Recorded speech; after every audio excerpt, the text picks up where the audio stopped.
Welcome to Puddle Jumpers RC. Today's video is going to be a review of my Everest 10 and my motor upgrade. I changed my motor. It doesn't say on here what size motor this truck has in it other than it's a 540.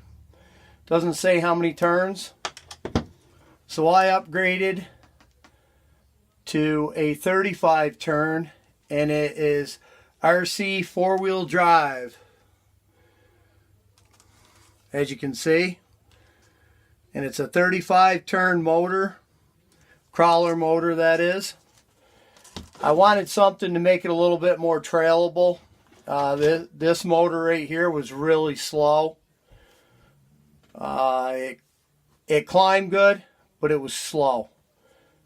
So we did the upgrade. It wasn't real difficult. I unbolted it from the bottom and dropped the whole thing down. Just slid it right off the half shafts. And then I just proceeded to unbolt this. And then take the pinion off of it, put it on the new motor. Fit really well.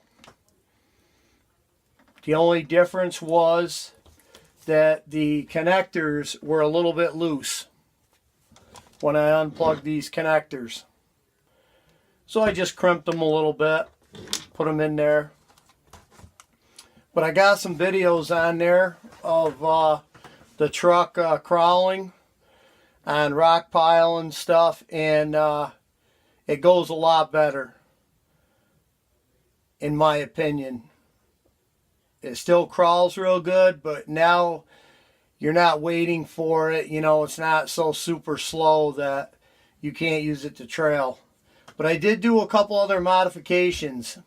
I modified my battery box on this truck because the battery that comes with it is a nickel metal hydrate, and it's just doesn't have very much, you know, I wanted something with some more power and it would last longer, so I put a 2S LiPo in it. It's a 35C 5200, and as you can see, this battery is a lot smaller, this nickel metal hydrate, so I had a problem with it. It's a lot shorter and not as tall. And it comes with this one strap.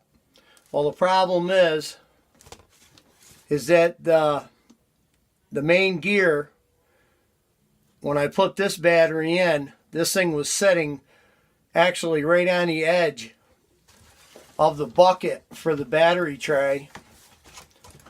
And it caused it to slide out on me one day, and it was actually riding on the main gear. So I just modified it with some duct tape,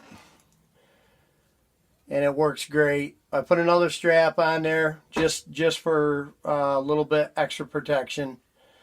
The other thing with this truck is that you know, the body is so rugged. I've got a course out in my backyard, and I actually went off of about an 8-foot drop, and it landed on it, and it actually cracked the body. So I had to use some box tape, shipping tape. That's what I usually run on the inside of them to keep them from cracking. It's just a little bit of box tape or shipping tape, whatever you want to call it. The other thing that I modified on here, which I noticed that the body had a lot of movement in it, and it was rattling a lot, and it was just cockeyed. So I just got some foam, and I cut a couple pieces of foam, and I put a couple pieces of foam on each side, and that just gave it a little bit more stability, so it wasn't bouncing around so much on me. I did buy an adapter because this comes with the banana connector, which is, you know, the Redcat. I don't know what they call it. I just call it kind of like a banana connector.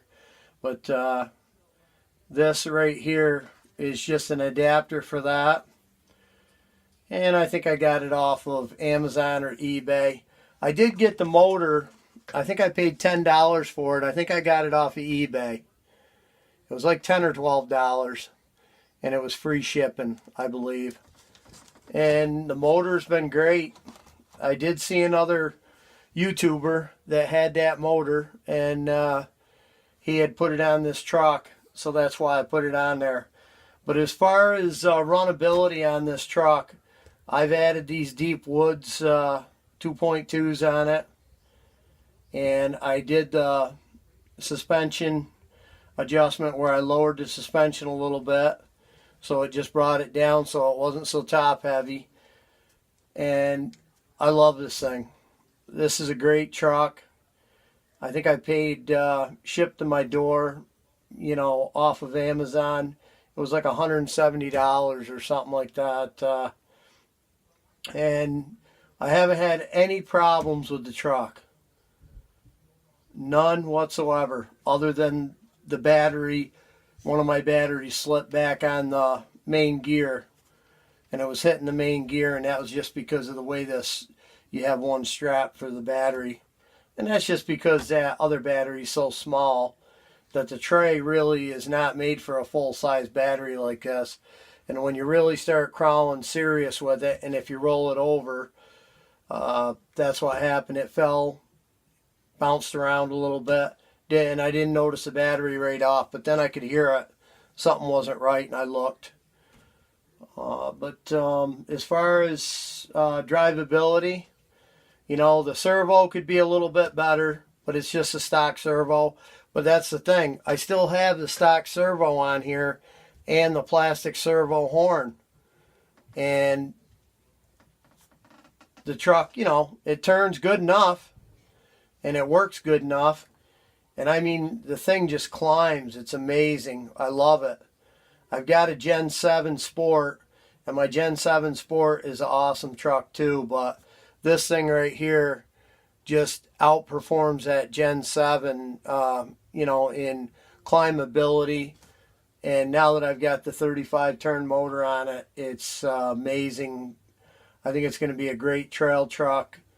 We haven't really done any long trails with it yet, but I have done some videos doing some rock climbing, pretty severe rock climbing with it, with the 35 turn motor in it. But nothing's broke other than the body, and that was my own fault because, you know, the thing drops, it falls, and usually it would flip over and land, but the one time it fell, it just landed kind of awkward sideways, and it landed right on the very top of the truck body, right over here, and it ended up splitting it and cracking it. But I mean, it's just a stock body, so it's really no big deal. I threw some tape on it, and as you can see, you know, I definitely drive this truck. You can see all the scratches on it, you know. I drive it, and, you know, I rock climb with it, and it gets rolled over a lot, and it gets, you know, beat up. The body's starting to get beat up on it, but nothing's broke. Everything runs great. I think it's a great truck for the $160 that they have it on Amazon. I would highly recommend this truck for anybody that just wants to get into crawling. It's a great truck for the money.